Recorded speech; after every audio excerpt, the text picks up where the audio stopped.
All right, hey guys, this came from Dwayne Mart's YouTube network. So jumped in to manage the Bucks in the seventh inning at the uh, end of it. So that was a lot of fun. Fun little game. Fun game. So Dwayne is doing such a fantastic job. 1961 replay using APBA and Digital Diamond Baseball as the companion. So guys, if you're not checking out that channel, what the hell's wrong with you? I'm done with you, you know. You got to get it done, me bios. Check out that great channel. All right, so here's Ned McGreevy. We're just going to put him up here because I have no idea. Wait till some people come into the chat because I'll just sit here and talk for a little while. I can't decide what to play. I know a Tour World Tours gamer I would play Darkest Dungeon tonight, but yeah, you know what? That's the predictable thing to do is to play a horror game. So I decided not to. So I'll probably do one on Christmas night. I don't know. We'll see. They're going to sneak on here. But anyhow, I'm going to wait. There's nobody in here yet. So I'm just going to talk. This is Ned McGreevy. Ned McGreevy. Everybody knows about Ned McGreevy. And there he is. And he hung around this earth until 1943 and settled all arguments at the Third Base Saloon in Beantown. I know some Bostoners don't like that, but hey, Boston's a great city. And there he is. There's Ned. Ned probably kept a shillelagh behind the bar. I wouldn't be surprised if he did. So good Irishman. Good Irishman always keeps a shillelagh nearby. Always, always, always. And if YouTube allowed shillelaghs instead of wrenches, you guys would all have shillelaghs, except for possibly Todd B. Don't know if we could trust him with a shillelagh. But there's Ned, and he's wondering, what the hell are we going to play? Because I can't decide. Doesn't matter. I love all those games. If we do APBA PC, I can just hang back and listen, and you guys don't have to listen to my voice. And that's the same with Oldtime Baseball. The other ones you'd have to listen to me, so you have to remember that. You know, if you don't want to be subjected to my voice, then you choose either Oldtime Baseball or APBA PC Baseball. Diamond Mind, you won't hear any crowd. You'll just hear me doing the play-by-play. Oh my God. I'm not doing any Digital Diamond on the channel yet because I want to get used to it first. Andrew. So Andrew says that his dad used to carry a shillelagh with him. See, there you go. That's the way to do it. Hey, Dwayne. Oh yeah, it was fun, man. Hopefully I can catch one from the beginning. The Bucks were doing better while I was still at work. See, so but anyhow, yeah, that was fun. That 1961 Pirate team it was a pretty good one. Of course, you know, 1960 they won the World Series, but the Yankees were actually whomping on them in that World Series. It's not the deepest team, which is why if I were to ever do a 1960 replay again with the Pittsburgh Pirates, they were not an easy team to manage. They weren't one of like the great pirate teams of the 70s, or indeed the Deadball Pirates, who were just phenomenal. In the 1920s, Pirates are fun. That 1960 team is tricky, but you get later Pirates teams. You get into 66, 67, and you start to see the genesis of the Lumber Company, that very dominant team in the 1970s. There's Sakuni 007. There's Bernie Strom. So somebody's got to pick a game. I don't know what I'll do in the game, but just pick a game. Again, if you don't want to hear my voice, it would be APBA PC or Oldtime Baseball. If you don't give a damn, then we're down to Out of the Park, Action PC, or whatever the hell else I have there. Diamond Mind. Digital Diamond, I'm not ready to work with that yet because I've got to get the stuff in there for Pocket Pennant Run. Yeah, so there you go. And I can't even decide what I'm going to do yet in Digital Diamond. Or we'll just sit here and all look in awe at the great Ned McGreevy and not play any baseball at all. So it looks like the Rangers are going to stomp their way to the World Series, so that should make our Robert Wartburg happy. So Dwayne Martz says Action PC Baseball. It's been a while. It has been a while for Action PC Baseball. I guess we'll do that then. Action PC, something from 1908. Geez, I don't even have 1908 installed, but I can certainly install it. We can just do a little exhibition game that we could do that as well. Looks like it's going to be Action PC. All right, there we go. Easier game to call than out of the park baseball, anyhow. Cool. All right, Ned, thank you, Mr. McGreevy. So there he goes, and let's bring up Action PC Baseball. So yeah, Dwayne, that was fun. Dwayne is doing such a brilliant, brilliant job on. As you can see here, I'm also going to put the Bats 2 League that I'm working on for Ken. I'm going to put this in Action PC Baseball as well because I own the set too. So why not? 1908. Let me see if I actually ever installed 1908.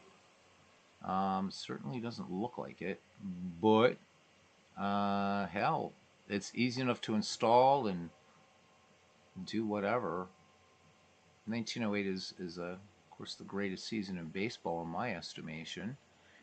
Hey, look, there's 1908. I don't think I actually set it up, but let's go to 1908. All right. So 1908, and I think we're going to do Cubs Giants. Let me just make sure they each have a park assigned to them. Yeah, there's the Cubbies, and there's the Giants. Hey, look at that. And we're going to use these two old-timey looking ballparks. Have some guys here not available, but nobody I'm going to worry about. It's just an exhibition game, but let's make everybody available. Let's just have a little bit of fun. All right, set all players active, all players available. Bada boom, bada bing. And there we go. That's all fun. And then you have two different availability tools, which is really weird. So there's we go. Bam. All right, so it's going to be an exhibition. Chicago Cubs. Now we got to flip to see who's going to. Mike Silva, you're supposed to go to bed. What is wrong with you? Go to bed, man. Yeah, watching beds, you're halfway there. That's the way to do it. I'm doing all right. It was a busy day at work, so I'm a bit knackered, but hanging out with you guys is a lot of fun. So yeah. All right. So Bernie said Action PC something from 1908, and Dwayne just said it's been a while since we've done Action PC.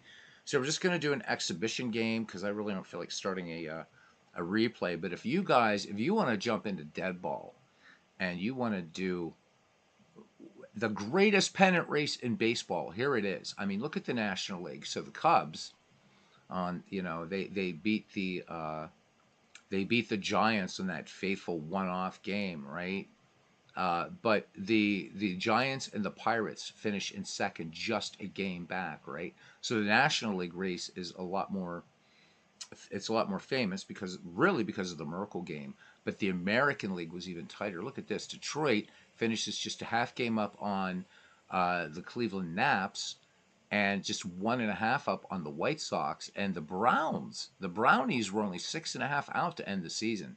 So the American League race was actually even tighter. So good stuff. So yeah. Guess you shouldn't worry about keeping track of relief pitchers and track if they are tired. Um, I don't know the inside pitch system that well, Sakuni, whether that's a thing, is if there's a fatigue system in that, like over a season or not. Anybody else that's played it? How about Pirates and Cubs? Let me see. Let me see if I have an exposition park here for the Buccos. Nope, I have to assign it, but I can do that. We can do Pirates Cubs if you want.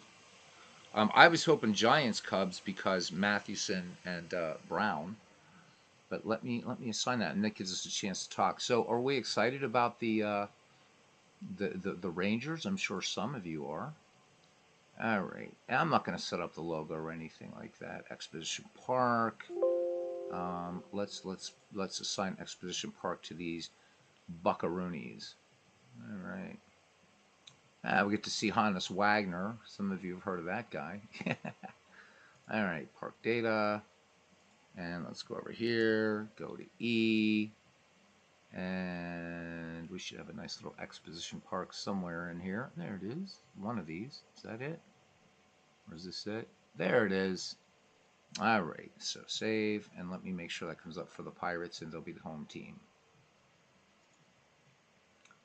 God damn it.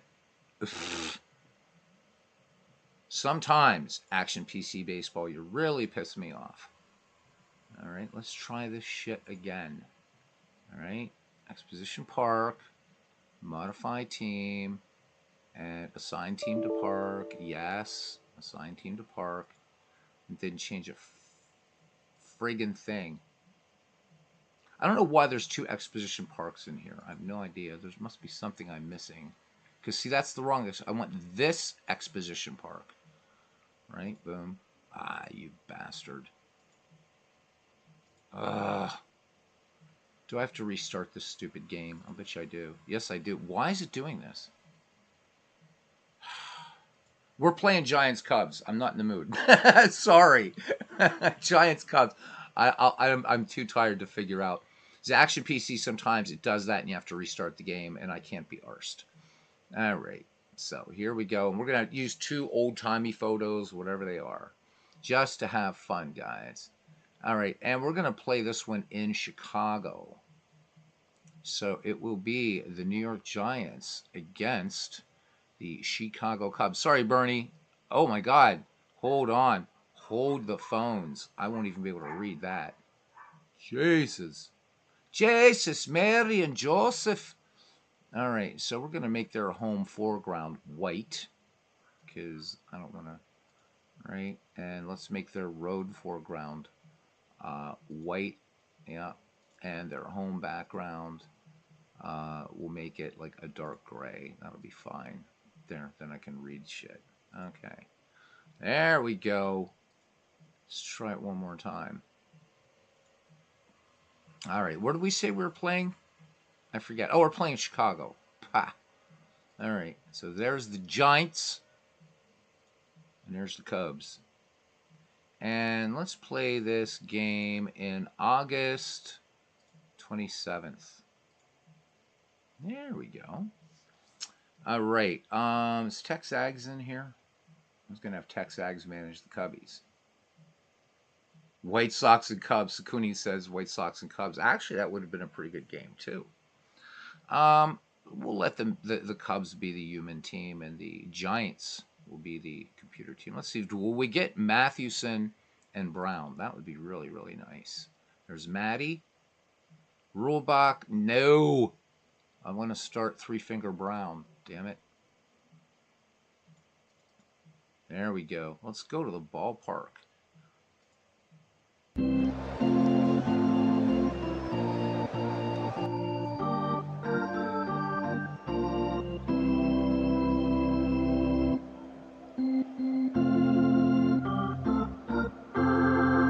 I'm sounding like groundskeeper Willie. Sakuni 007. All right, welcome to the West Side grounds for this exhibition between the New York Giants and the Chicago Cubs.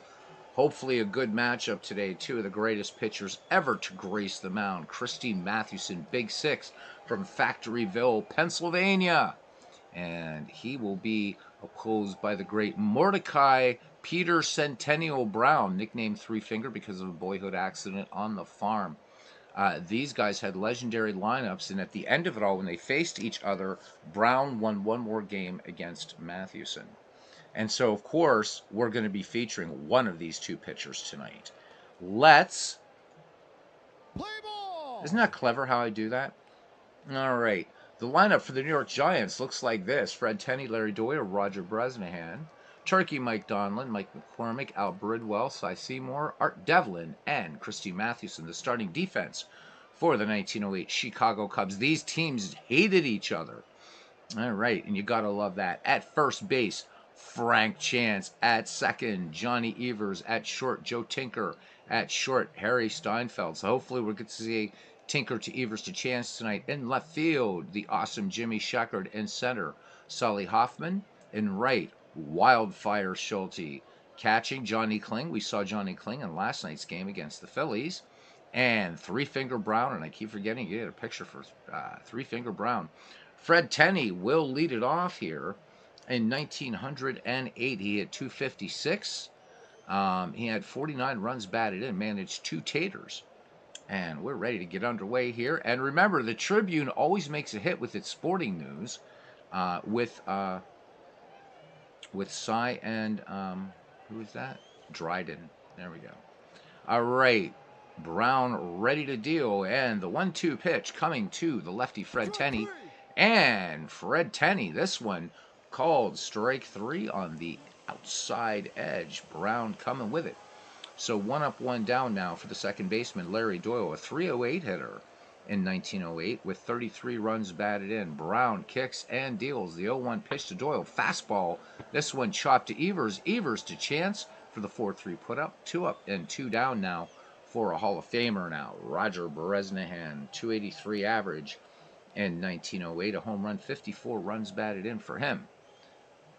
Brown toes the rubber in the 0-2, and Bresnahan, that's a big swing and a miss. So Brown with 2 strikeouts. That ends the New York inning, the bottom of the first, and the Chicago Cubs coming up to bat.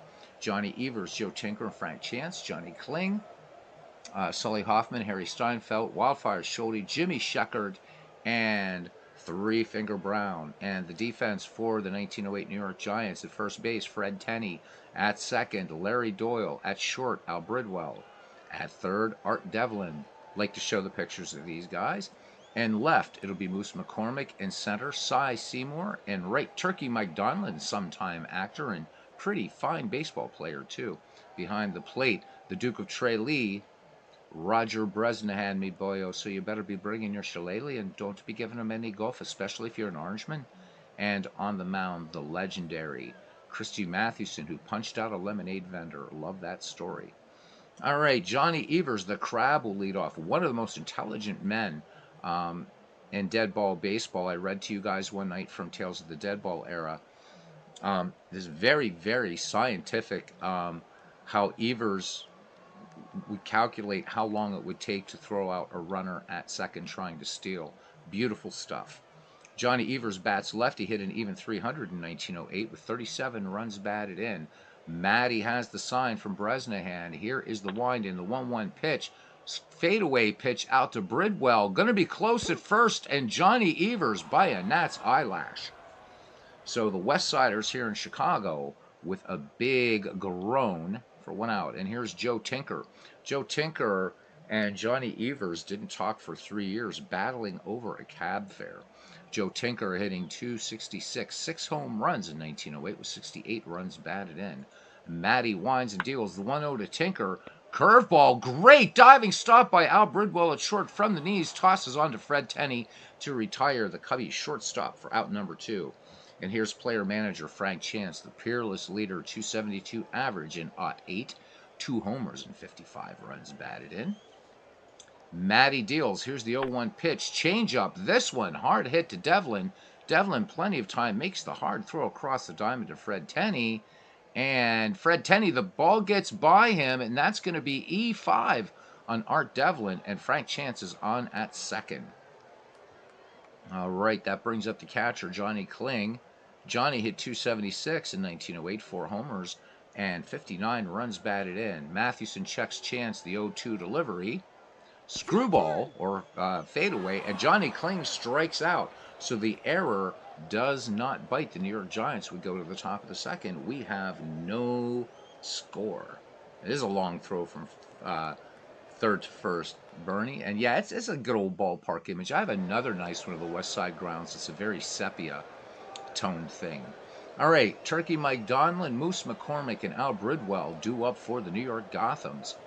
Donlin hit .334 in 1908, 6 home runs, 106 runs batted in. The lefty waits for Three Finger Brown, who fires it in. The 0-2 pitch, curveball, and this one sent out to left field. Jimmy Sheckard, can of corn for him. 1 up, 1 down now for Moose McCormick. Cranks and cranklets. Moose hit .302 with 32 runs batted in. Brown sets and fires the 0-2 curveball. This one. And Steinfeld cannot handle that. A hot piece of horsehide going down the third base side. Moose McCormick aboard, and that will be an E5 on the Cubbies. So an error each for the Cubs and the Giants, and it brings up the shortstop, Al Bridwell. Bridwell hit .285, 46 ribbies for him. McCormick at first, not necessarily. He can steal some bases, not the greatest jump rating, we'll see. As Brown checks the runner, 1 away, no score, throw over. McCormick dives under the Frank Chance tag. gets up and dusts himself off. He is safe. Here's the pitch. Bridwell swings in the first pitch, fly ball to right. Schulte back toward the crowd, makes the catch. McCormick back to first as Schulte gets the ball back quickly to second baseman Johnny Evers. 2 down now for center fielder Cy Seymour. 92 ribbies at 267 hitters in 1908, and he managed 5 home runs. McCormick, good lead off first. Brown, check of the runner. The 1-1 pitch coming home to Cy Seymour. It's a spitball, and this one laced up the middle, base hit. Hoffman has it. McCormick rounding second. The slide at third. The tag not in time. The ball gets away from Steinfeld, but Harry Steinfeld able to corral the ball and keep Seymour. No, Seymour will get to third. I'm sorry about that. Okay. So let's look at what the hell happened there. It looked like the runner. Nope. So McCormick scores, and it's 1-0 Giants. All right, there we go. All right, here's Art Devlin now. Devlin 253, 45 ribbies, 2 homers. Giants threatening for more. Cy Seymour just 90 feet away from the stretch. 3-finger Brown works. Seymour coming down the line. This one, a grounder back to Brown, who tosses on to Chance to end the Giants' inning. But 1 run, 1 hit, 2 errors. We go to the bottom of the second here at the West Side Grounds in Chicago. It's the Giants 1 and the Cubs nothing. And there is Cousin Ken Castro telling Bernie, oh, he says, Ken, I post the Daily Boss scores on his Facebook page and monthly updates on the blog. Nice. Nice. All right. And Dwayne March says he's back just in time to see the first scoring. Thanks, guys. 9 people hanging out to watch an exhibition from 1908, the greatest season in baseball history. All right. In many others' opinion, that doesn't mean anything. All right. Solly Hoffman, Harry Steinfeld, and Wildfire Schulte due up for the West Siders. Hoffman, the center fielder, hit 243 that year, 5 triples, 2 homers, 42 runs batted in. Mathewson ready to deal. Matty has struck out 1 in this game thus far. Here's the 0-1 pitch. And the changeup, long fly ball, but Cy Seymour will get it before it gets into the crowd for the ground rule. All right, so 1 up, 1 down, and here is third baseman Harry Steinfeld, frequently forgotten in the Tinkers to Evers to Chance double play combination, but Steinfeld really a fine third baseman. Hit 241 in that year. 6 triples, a home run, 62 runs batted in. You hear me mention triples a lot because they were the big thing back then. Matty deals the 1-2 delivery. A fastball to Steinfeld. This one out to center field. Cy Seymour busy out there in the center pasture. So 2 down now for Wildfire Schulte, and the right fielder hitting 236. 2 triples, a homer, 43 ribbies in 1908. Cy and Durden in the park today, along with Huey Fullerton making the trip here, along with the New York Giants. I do believe Ring Lardner is also somewhere in the press box. The 2-2 pitch to Wildfire Schulte, and that one is a swing and a miss. Strike 3. Top of the third, it is 1-0. Matty will lead it off, and then back at the top of the order, Fred Tenney and Larry Doyle. Matty hit 155, managed 2 triples, 11 ribbies for John McGraw. And Brown deals. First pitch swinging. Mathewson sends this one out to deep left. Jimmy Sheckard running back, making a nice catch. Back at the top of the order now, Fred Tenney struck out against 3-finger Brown, who is fan 2. Brown delivers the 2-1 pitch, fastball, and this one laced to right, base hit. Tenney thought about second, but not going anywhere. Schulte with an excellent arm back there. Out in right field, gets it quickly into Johnny Evers, and it comes now to Larry Doyle. Tenney at first. Again, not a great jump. He could steal occasional bases, 17 in 1908. Larry Doyle, who was nothing for 1, grounded to second back in the first. So the Cubbies looking for a double play ball to get out of this one. Here's the 1-1 pitch. Curveball to Doyle. This one grounded to Tinker, to Evers, to Chance, baby. We got to say it. Inning-ending double play. We go to the bottom of the third. It's the New York Giants 1, the Chicago Cubs nothing. And we will see Jimmy Sheckard, 3-finger Brown, and Johnny Evers here in the home half of the third inning here at West Side in Chicago. Sheckard, 231, with 3 triples, 2 home runs, 22 runs batted in. Matty deals the 2-0. Here's the fastball, checkered. This one, a hard two-hopper to Larry Doyle. Plenty of time, fires to Fred Tenney in the 4-3 putout. 1 up and 1 down. ID Gestures got some cards for Triple Play Baseball board game. Has anyone played that? Didn't even know there was a Triple Play Baseball board game. The only Triple Play I know of is the PC game. So was having fun last night after the broadcast with Pocket Pennant Run. Man, I can't wait to set that up in Digital Diamond and play some games because I can't be arsed to print out score sheets right now. Yeah. It's been like ages since I've actually kept score by hand in a baseball game. So yeah, call me lazy. All right, Three Finger Brown, a bit of a better hitter than Christy Mathewson. In 1908, he had 207 with 4 runs batted in. Bases empty, 1 away, 1-0 Giants lead. Matty deals the 1-2 pitch, fade away, and Three Finger Brown unable to get around on that one, just below the belt. So Matty picks up strikeout number 3, 2 away, and we're back at the top of the Cubs order and the Crab. Evers grounded out to Bridwell at short his last time up. Matty with the 1-0 delivery, the fadeaway pitch again. This one shallow and covering a lot of room there is Bridwell and makes a beautiful strong peg for the final out of the inning. Nice play there by Al Bridwell at short. We go to the visitors' half of the 4th inning here at Westside Park. The Giants lead the Cubs 1-0, and it will be Roger Bresnahan, Mike Donlin, and Moose McCormick. So Bresnahan, his last time up, struck out against Brown, who is fan 2. So we keep a strikeout count here. We need to pick a player here to feature tonight. All right. The 0-1 pitch to Bresnahan, and Bresnahan gets plunked by a curveball. Trots down to first base. The Duke of Trey Lee with 14 steals in 1908. Not the strongest jump off first. And that brings up Turkey Mike Donlin. And let me just switch something here really quickly. There we go. That's a little better. All right.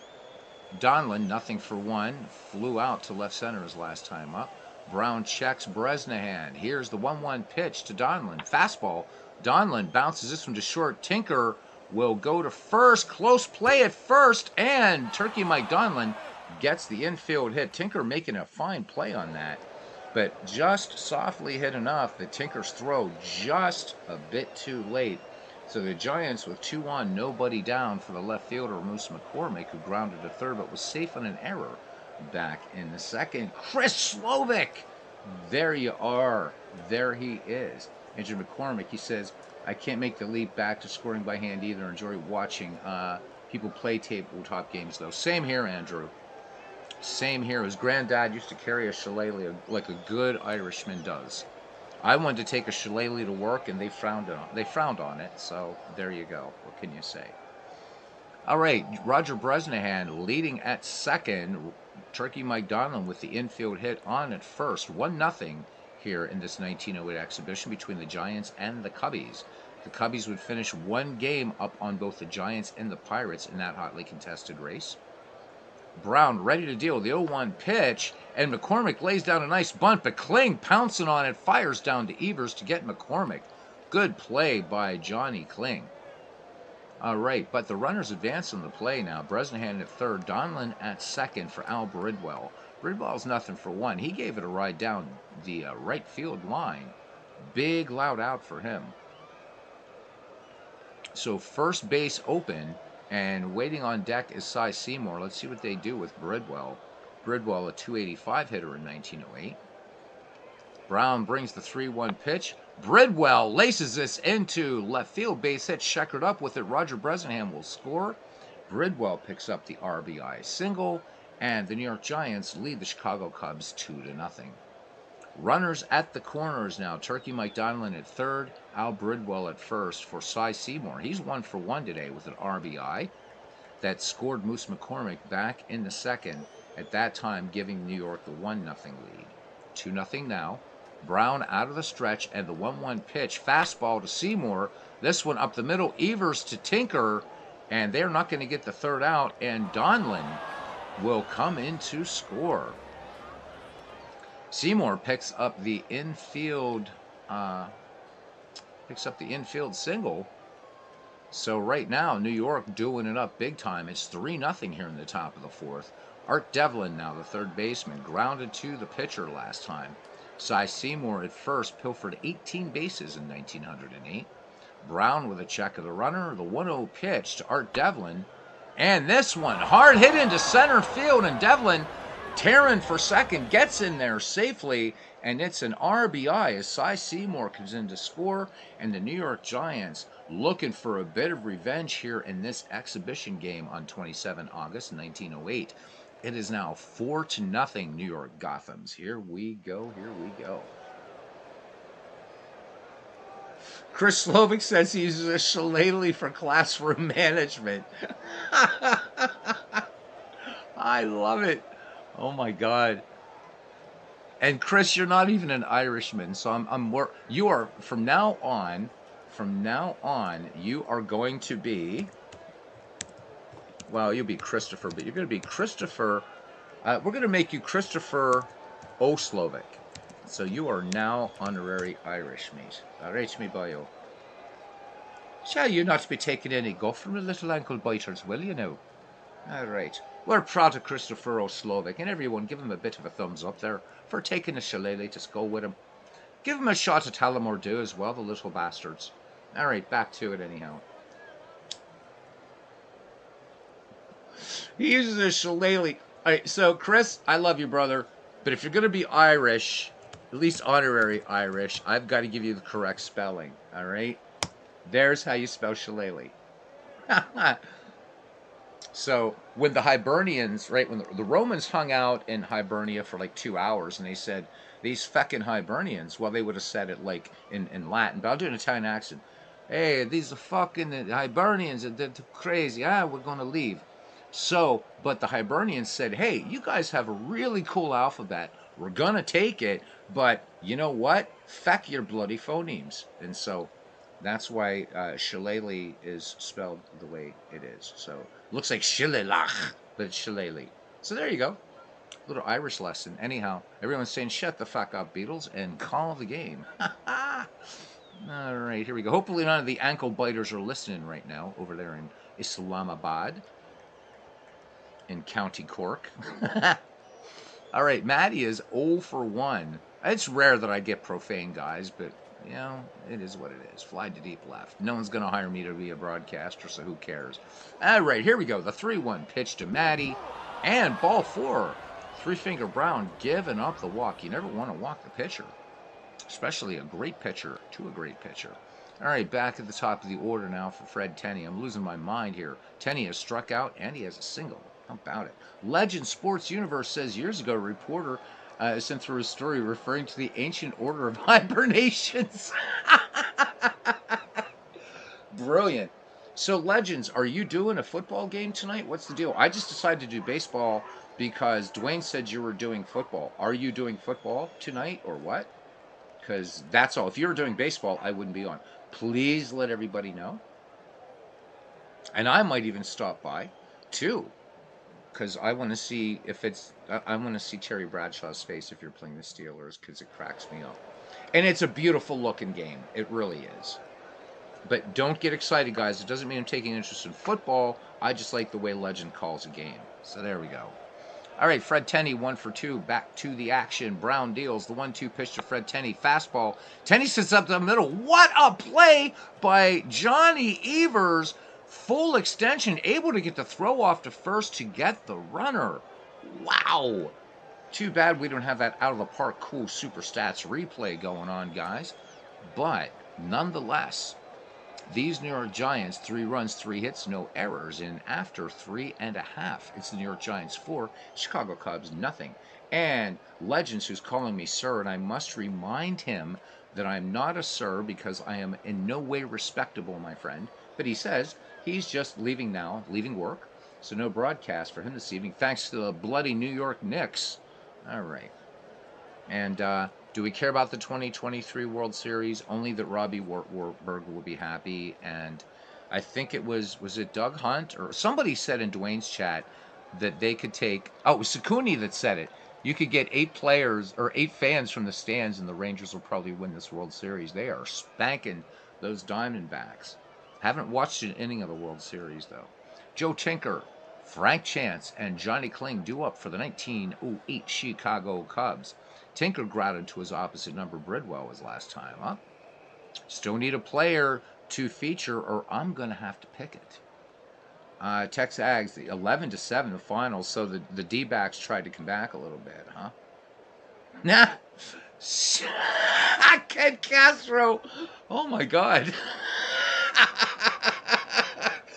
Ken Castro wins comment of he wins the comment of the month for November.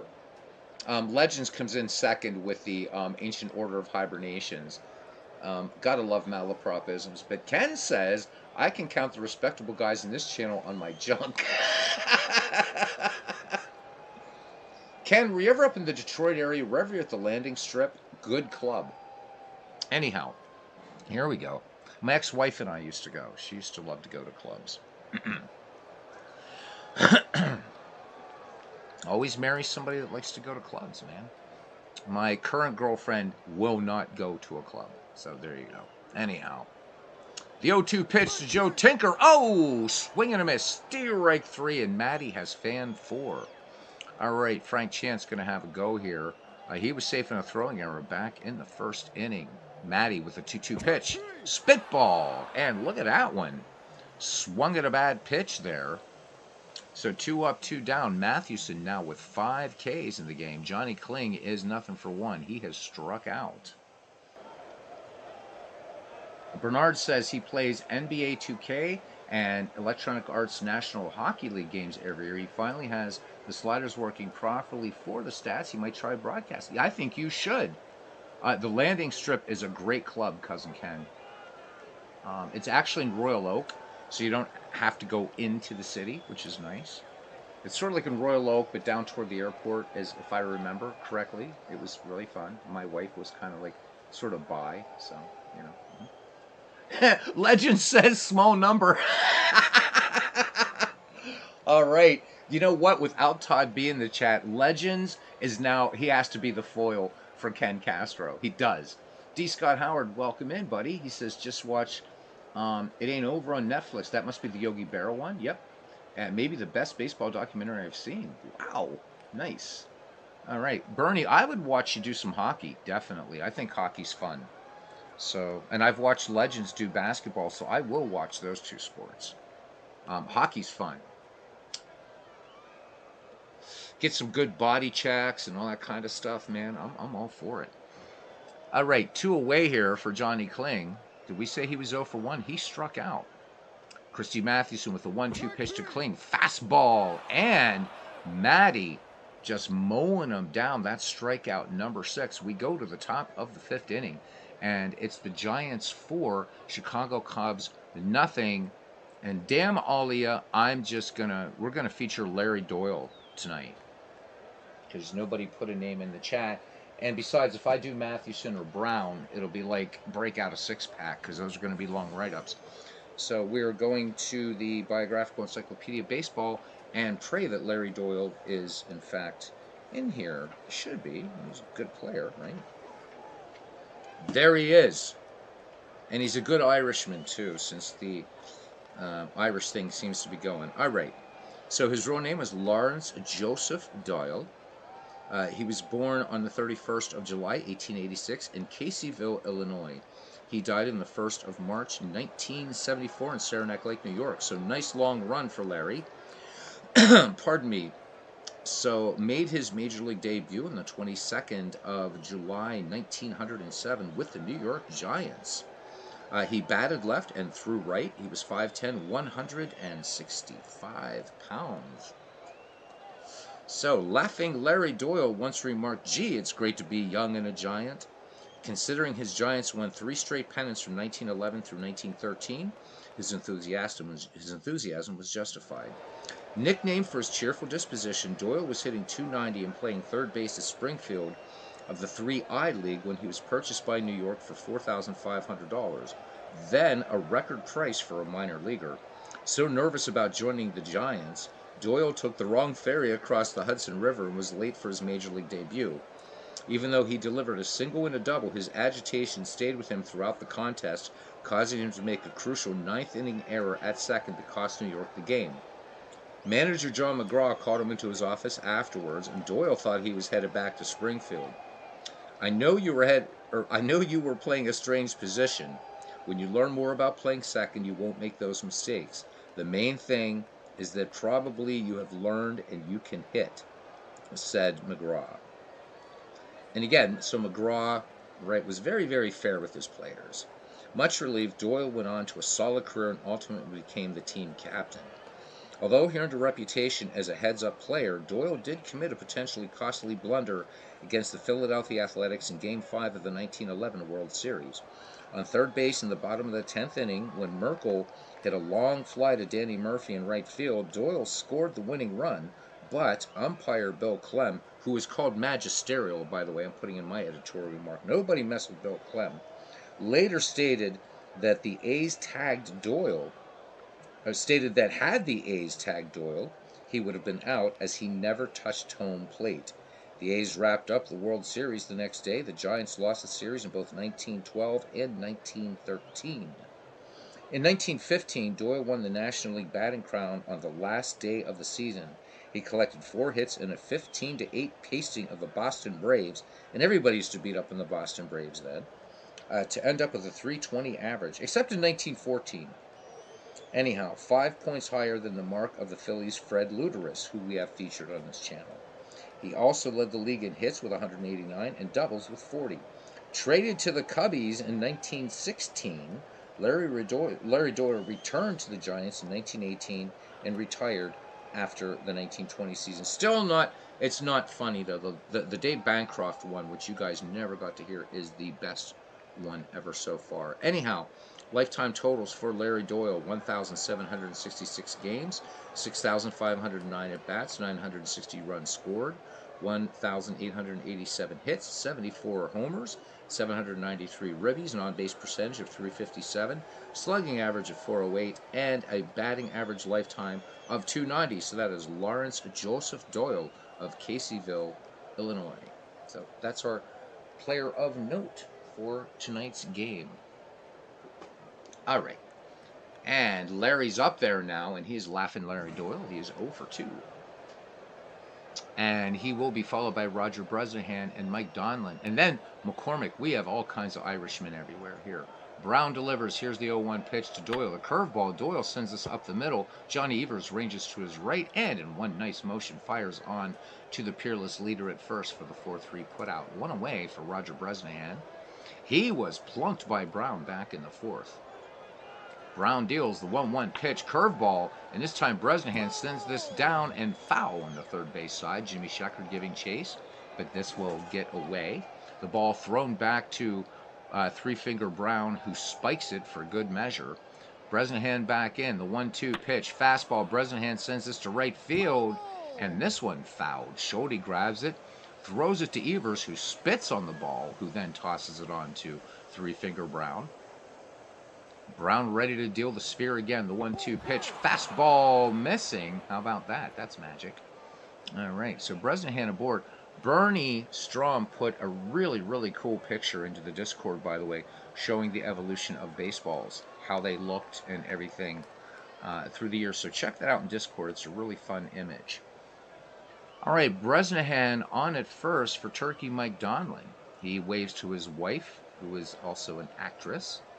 Donlin singled, infield single back in the 4th. The Duke of Tralee leads off first. Brown checks the runner. Here's the pitch. Donlin swinging on the first pitch. This one bounces short. Tinker to Evers on the pivot. We can do it again. Tinker to Evers to Chance, baby. And that retires the side. We go to the bottom of the 5th. What's wrong with Beatles eternally? God only knows. It will be Solly Hoffman, Harry Steinfeld, and Frank Schulte, because I like to do it. I like to say, these are the saddest of possible words. Tinker to Evers to Chance. A trio of bear cubs and fleeter than birds. Tinker to Evers to Chance. Ruthlessly picking our gone felon bubble, making a giant hit into a double. Words that are weighty with nothing but trouble. Tinker to Evers to chance. Thank you to Franklin P. Adams of the Chicago Tribune who wrote that. And there we go. All right. Here we go. That's so sad that I have that poem memorized. Some night I'll do Casey's Revenge instead of Casey at the bat. All right, Matty deals. Matty with 6 strikeouts, and Hoffman bounces this up to first. Fred Tenney will take this one to the bag himself for 1 out. Harry Steinfeld, nothing for 1. Gave it a ride to deep left center last time. Matty deals. Here's the 1-2 pitch. Steinfeld cannot catch up with this swing and a miss. And Big Six picks up strikeout number 7. All right. Big Ed Delahanty's birthday was yesterday. May his memory be eternal. There we go. Dwayne March says those Irish playing that terrible game of baseball, nothing but hoodlums. You know, the nice thing for the Irish back then is that was their largely their way into quote unquote sort of mainstream America, was playing baseball or being cops and gangsters until the Italians came along. And then the Italians said, no, you guys go and do law and be law enforcement. But yeah, the Irish really, especially dominated, Dwayne, in the 1890s. Wildfire Schulte, nothing for 1. He struck out back in the 2nd. Matty deals. Here's the 1-1 fastball, and this one long fly ball, but Cy Seymour running back and makes the catch. And you could see the crowd pulling that rope back. All right. So we get to, or I'm sorry, it was actually pushing forward. Pushing forward, because it would have got in there. It would have. In those days, usually if a ball went into the crowd, it was a ground rule triple.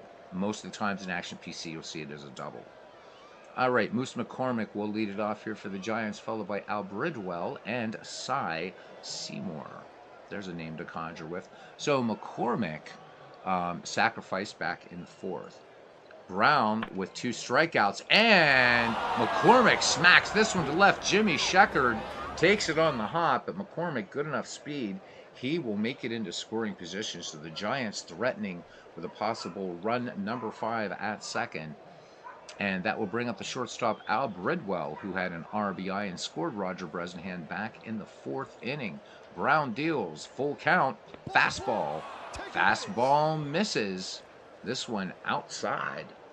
So 2 on for the Giants now. Cy Seymour, who is 1 for 2. And what a day at the plate he's having. So RBI single back in the 1st that scored Moose McCormick. And in the 4th, he grounded to second to force Bridwell, but Donlin able to score on the play.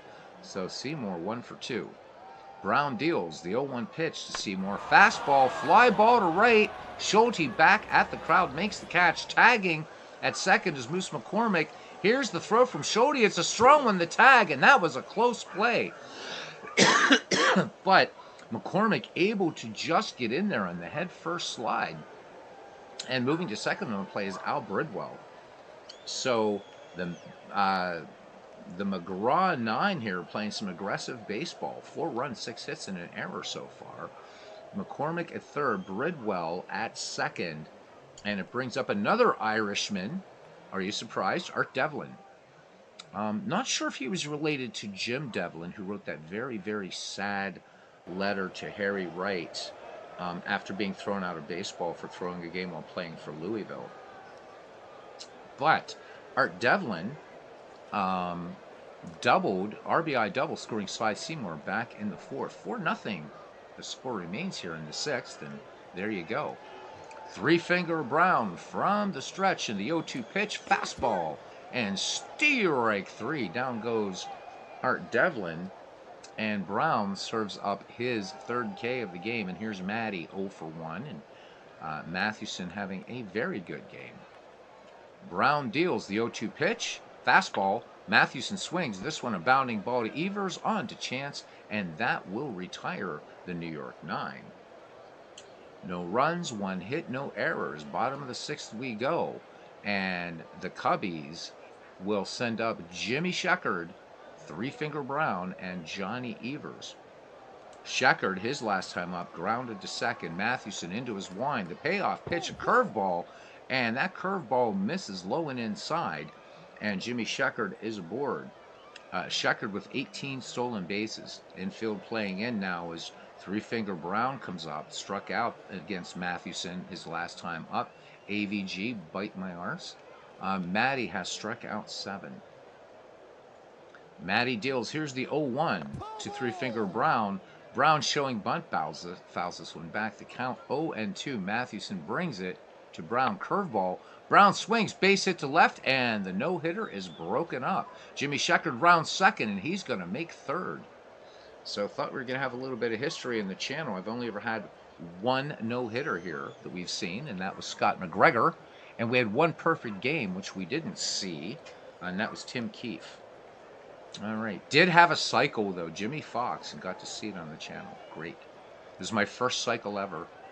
I broke my cherry. All right. Jimmy Sheckard is at third, and Three Finger Brown is at first. Here's Johnny Evers. He has nothing for 2. He has grounded Bridwell at short twice. Matty deals the 0-1 delivery to the Crab.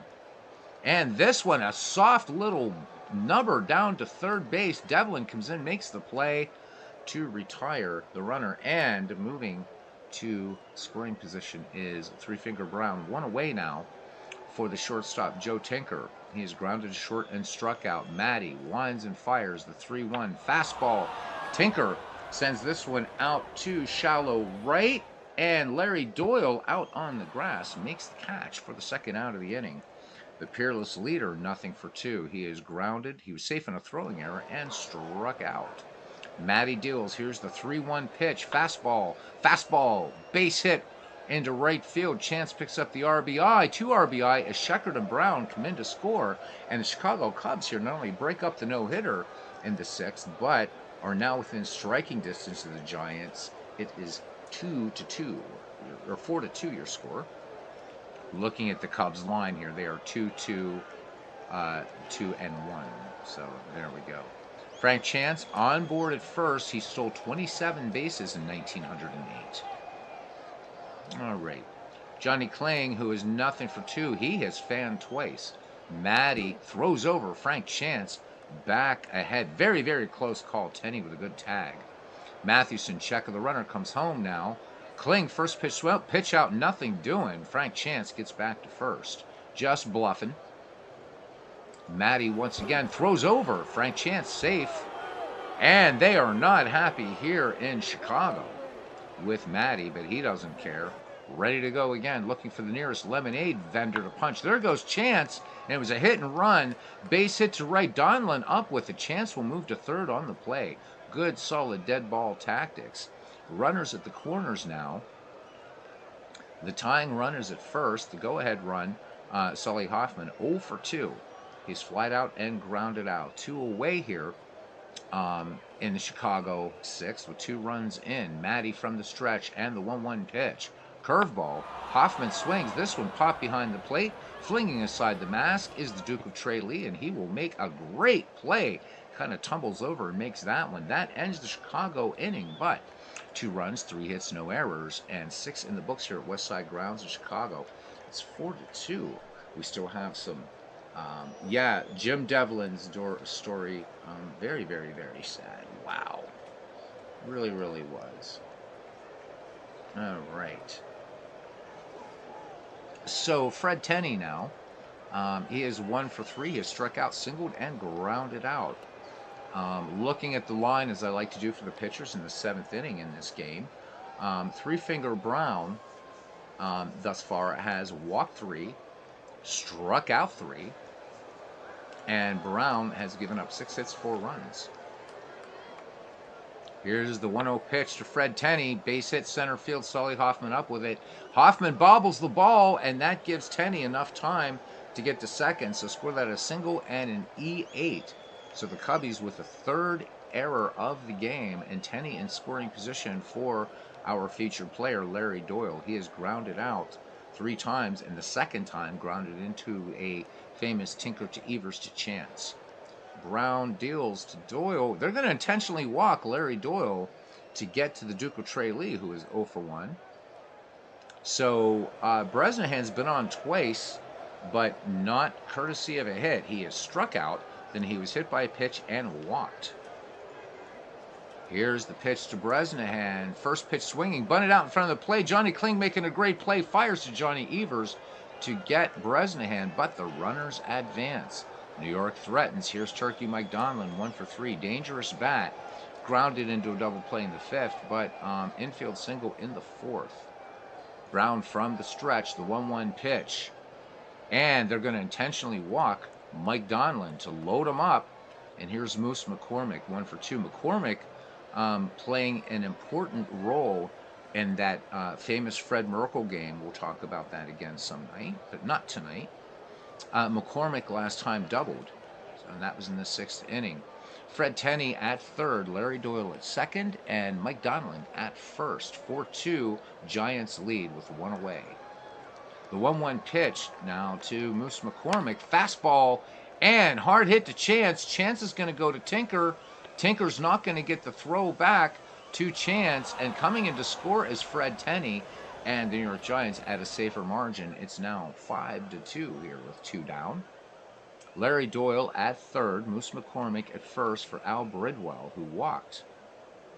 Bridwell also with an RBI in this. Back in the 4th, that scored Roger Bresnahan, giving New York at that time a 2-0 lead. Brown deals the 1-2 pitch. Fastball. Swung on. And this one, hard hit to right. Coming into scores, Larry Doyle. Schodie with a strong throw to third, but they're not going to get Moose McCormick. And moving to second on the play and safe is Al Bridwell. Good aggressive baseball by the New York Giants. Plating 2 here in the top of the 7th. It's now the Giants 6 and the Cubs 2. Cy Seymour, fast-moving game here. We're 57 minutes in. Cy Seymour, he is 1 for 3. Brown from the stretch in the 1-2 pitch. Fastball. Seymour swings. Base hit. Left field. Moose McCormick will trot home. Sheckard up with the ball in left. And he's going to just throw to third. So 2-run score. This one becoming a laugher. It is now 8-2 in favor of the New York Giants. Still 2 out. Three-finger Brown up to 113 pitches. Not that that mattered in the dead ball era. Brown good for 150. Brown with the 0-1 delivery to Art Devlin. And Tinker will take it to the bag himself to retire Seymour on the side. And by this time, Take Me Out to the Ball Game was very new in baseball parks. Written by Jack Norworth, Albert Von Tilzer. When it made its debut on Broadway, in vaudeville, it absolutely flopped. But was started to play in ballparks, and you would hear this. Not on organ, but people would sing it. And this is just the chorus to the song, by the way. All right. Maybe one night we'll have a trivia contest about Katie Casey, who is the protagonist in this song. All right, so Harry Steinfeld will lead things off here, followed by Wildfire Schulte and Jimmy Sheckard. So Harry last time struck out back in the 5th. Matty deals with a comfortable lead, and Sheckard is going to hit this one into left, and it goes just short of the crowd as Cy Seymour makes a fine play in center. But Steinfeld picking up the double, 4th hit for the Chicago Cubs. And here we go. Wildfire Schulte flying to deep center. Mathewson deals. Here's the 1-0 fastball. And this one just a little bouncer to Bridwell. Over to first, and Schulte beats it out. Here come the Cubbies, 5th hit of the game. They could be mounting a comeback. We've seen it happen in the Ned McGreevy League. Jimmy Sheckard is 0 for 1. So Matty looking for a possible double play here. Delivers the payoff pitch, fastball, and that one is a called strike 3. So 1 down for Three-Finger Brown, and Chicago will let him pitch. He is 1 for 2. No, they won't. So Kid Durbin, fly ball to right, and Turkey Mike Donlin makes the catch, and the runners do not advance. 2 down. So Brown's day is done. We'll have to get another pitcher in for him. Johnny Evers now bats with 2 away and 2 Cubbies on. Sacrificed his last time up. Steinfeld at second. Schulte at first. Matty deals the 3-2 pitch. Here comes the fadeaway, and Evers sends this one up the middle. Doyle on to Tenney, and that will quiet this little Cubs little ruckus that they made. So no runs on 2 hits, no errors, 7 in the books, and we got to go to the pen. It's 8-2, and at this point, what does it matter? The nice thing about dead ball is you can pretty much go to who you want to. So Carl Lundgren usually came in these situations. So we're going to go ahead and keep with tradition and bring in Carl Lundgren, not an Irishman. All right, here we go. So Kid Durbin's day is done. All right, Lundgren in 1908, 4.22 run average, 6 wins, 9 losses, 108 and 2/3 innings pitched. He walked 56, struck out 36. The National League hit 270 against Lundgren with a 1.478 whip. Ken Castro says the outer door opened and a sorry-looking specimen entered. It was midwinter and very cold, but the poor fellow had no overcoat. His dust-covered garments threadbare and seedy. Talking about Art Devlin. Yes, indeed, Andrew. Katie Casey was baseball mad, had the fever, and had it bad. Yes, that's the beginning of the first verse of Take Me Out to the Ball Game. Albert von Tilzer wrote the music. Norworth apparently wrote the lyrics to the song. He was on the train into Manhattan and saw a sign, Baseball Today, and basically wrote Take Me Out to the Ball Game, and Albert von Tilzer writing it in a nice sort of major harmonic, and the rest is history. Nobody remembers Albert von Tilzer, but everybody seems to remember Jack Norworth. All right. So Ken is just continuing about Art Devlin. This was real, or not Art Devlin, Jim Devlin. So sad. Oh my God. Yep. Albert Spaulding. And it was Albert Spaulding who put, what, $50 into his hand and said, "That's what I think of you personally, Devlin, but damn it, you're a cheater." And so for the rest of his life, Devlin would go to National League meetings every year trying to plead his way back into baseball. It never happened. He finally became a policeman in New York. I think it was 1882, and died 3 years later of pneumonia. And the Louisville newspaper said they were so nasty, right? So, and I mean, he was a fine player. Art Devlin, or Jim Devlin, was a fine player. But what did the Louisville, I think it was the Louisville Dispatch says, so it is, whatever it is, so it is with cheaters. This is what happens. So, yeah, and if you watch the Ken Burns baseball documentary, somehow through all these years, that letter that Jim Devlin wrote to Harry Wright was preserved. At that time, God, I so need intervention. Jim Devlin living on South Atherton Street in Philadelphia, PA at that time. Don't remember the exact house address. All right, Carl Lundgren will face Christy Mathewson, Fred Tenney, and Larry Doyle. So Larry Doyle hasn't done much in this game. Usually our players of note do pretty well, but not tonight. All right, here's the 0-2 pitch to Matty. Spitball. This one bounced to Tinker, who ranges to his right and plants and makes the throw on to Chance at first for the 6-3 putout. 1 up, 1 down, back at the top of the order now for the first baseman, Fred Tenney. Last time up, he singled and made it to second on the Sully Hoffman error. Carl Lundgren deals the count even at 2. Curveball sent out to center field. Hoffman back on it and makes the catch as the crowd pulls back. It was not uncommon also for the dead ball era. Not only, in fact, you can see it in this picture, grainy as it is. You can see fans out there, and they would be tasked with holding a rope. And many times in dead ball baseball, players would actually have to sit on the field as fans would be allowed to sit in the dugouts. So pretty crazy stuff. All right.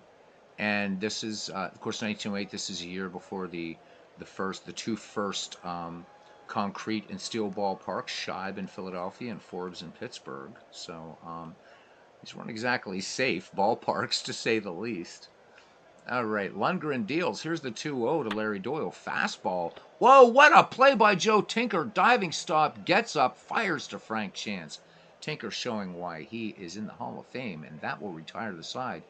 Bottom of the eighth we go, sports fans. Not a good game here, though. It's 8-2 in favor of the Giants. And the Cubbies will send up Joe Tinker, Frank Chance, and Johnny Kling. Matty deals. Here's the 0-1 delivery. Tinker gets the bunt down, but to no avail. The Duke of Tralee fires onto Fred Tenney at first for out number 1. Andrew McDonald says the book Ragtime, I don't think it was in the movie, is a great description of what it was like to be at the Polo Grounds at this time. Yeah, the book by E.L. Doctorow. I love that. I love the novel Ragtime. And it's really, as far as American history goes, I would say late 19th century up to, I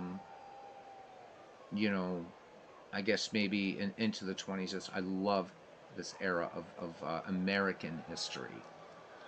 Just great stuff. The progressive era, right? Ragtime, fantastic. And the movie was pretty good, too. And as a magician, I was kind of happy to see Harry Houdini, not knowing he made a cameo, actual footage of Houdini trying to escape it. Well, did escape a straitjacket. I have to look that movie up. It's been a while. And maybe read the book this winter. So thank you, Andrew. Here's the 1-2 pitch, and this one is spanked into left field by the peerless leader. So the Cubs pick up their 6th safety of the game, and it brings up Johnny Kling. Frank Chance does have some speed, 27 steals. Johnny Kling has struck out twice and singled. Matty deals. Here's the 0-1 to Kling. Fastball, long ball out to left field. McCormick has it in his sights, makes the catch. Frank Chance will get back to first. So 2 away.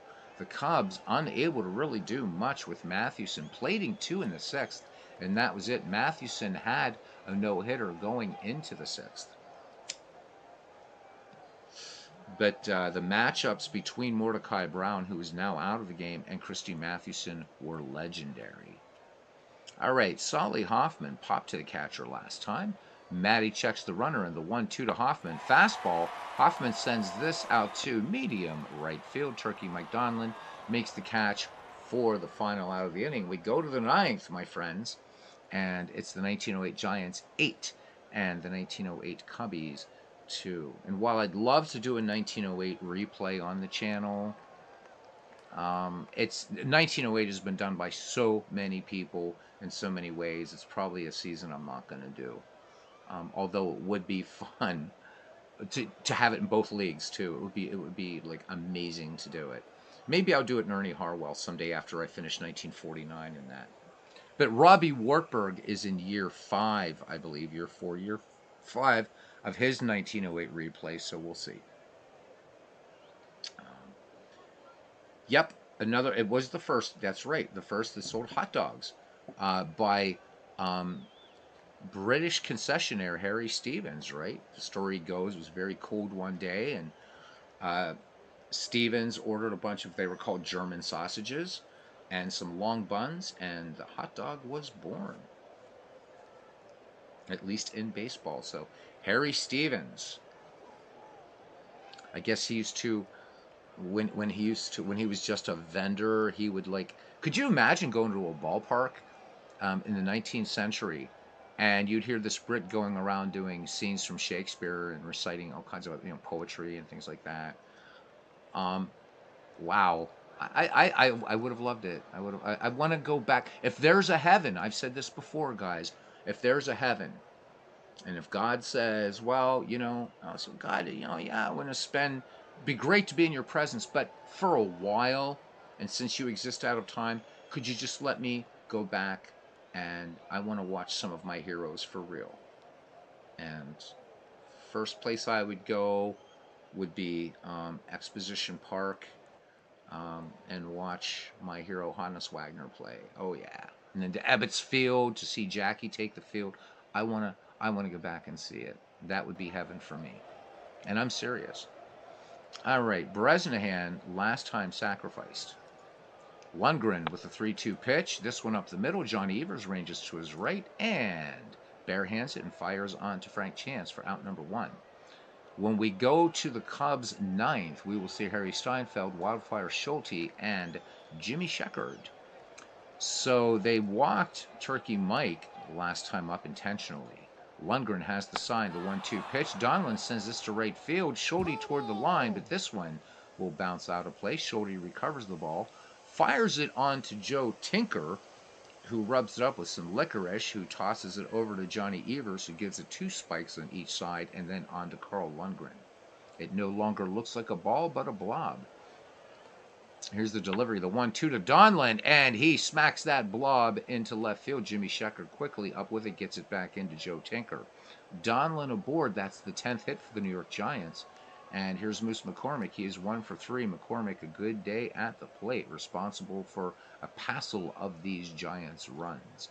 Lundgren deals the 1-0 curveball, and here we go. Base hit to left. Sheckard up with it. Donlin round second, but he's going to hold right there. Muggsy says, just stay there. All right.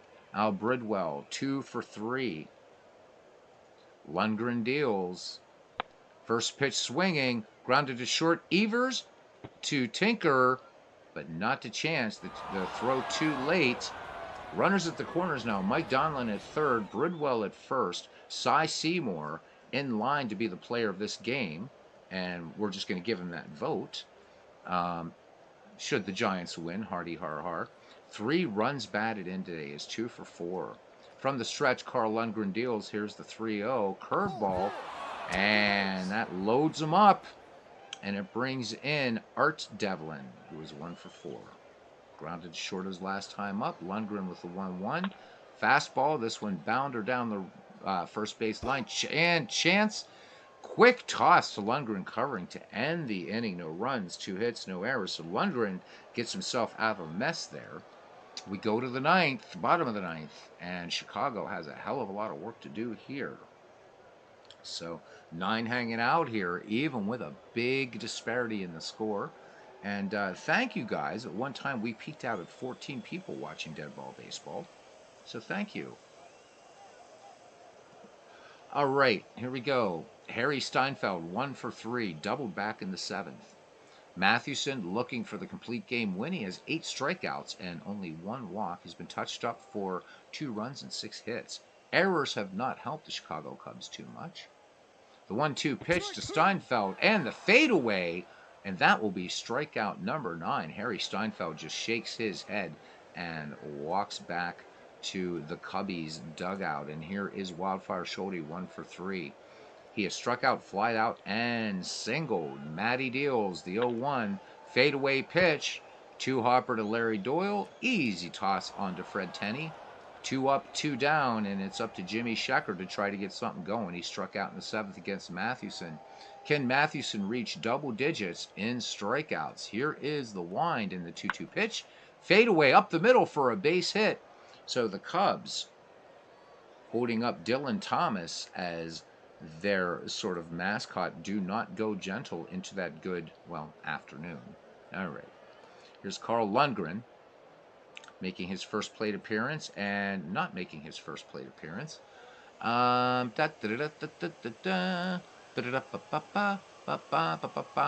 Howard will come in to pinch hit, because why not?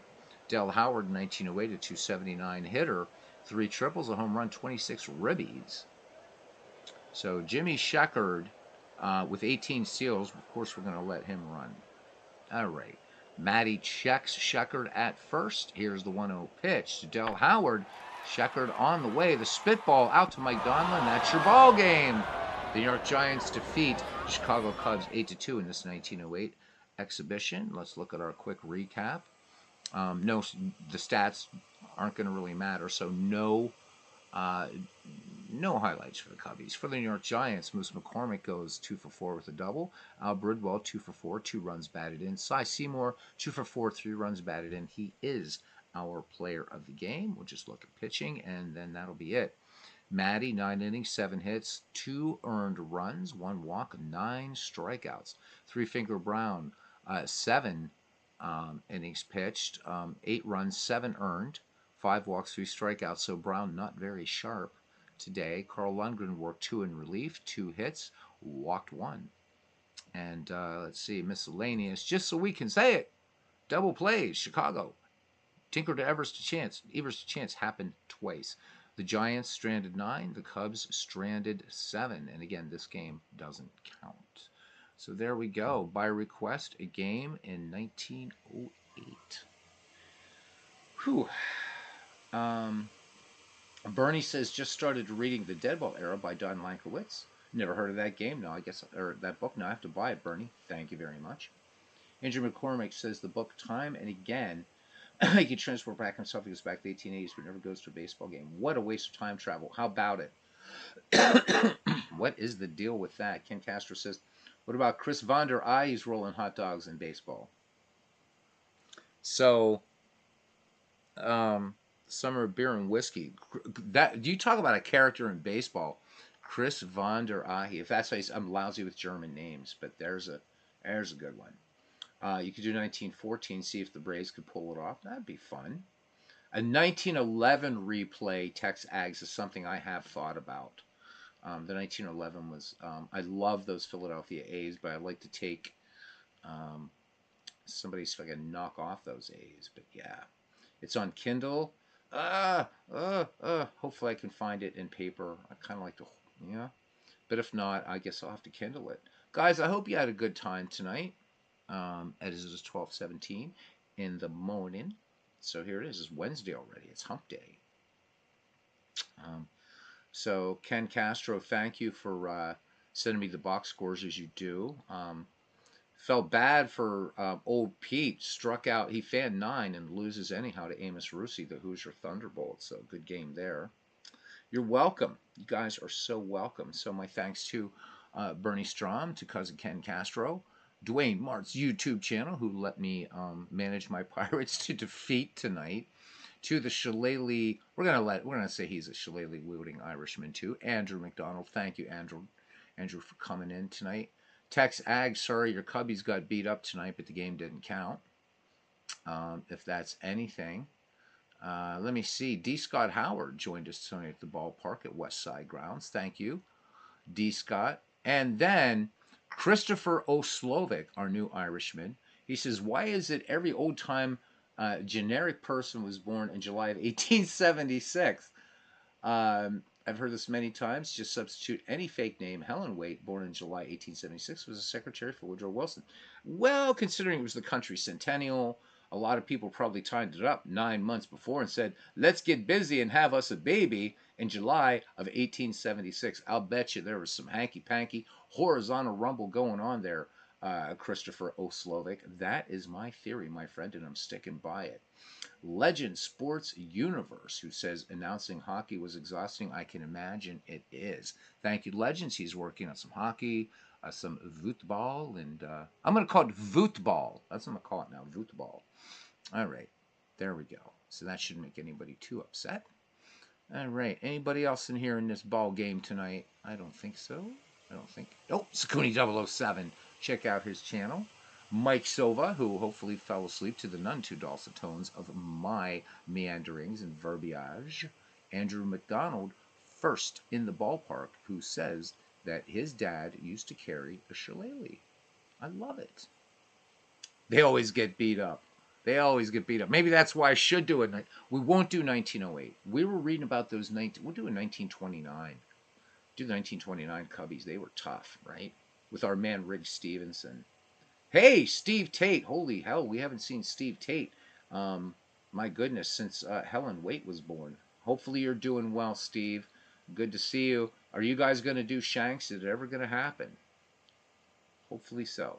All right, guys, until next time, whenever that might be, I have no idea. I'm going to go to work on Ken's Bats League now and try to get 2 or 3 teams done. Slovic has you locked down. Oh, man.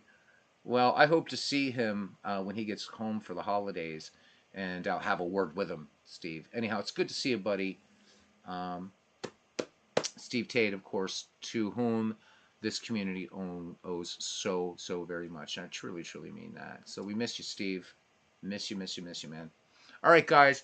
See you around the batting cage, and thanks for joining us tonight for some dead ball action. Good night.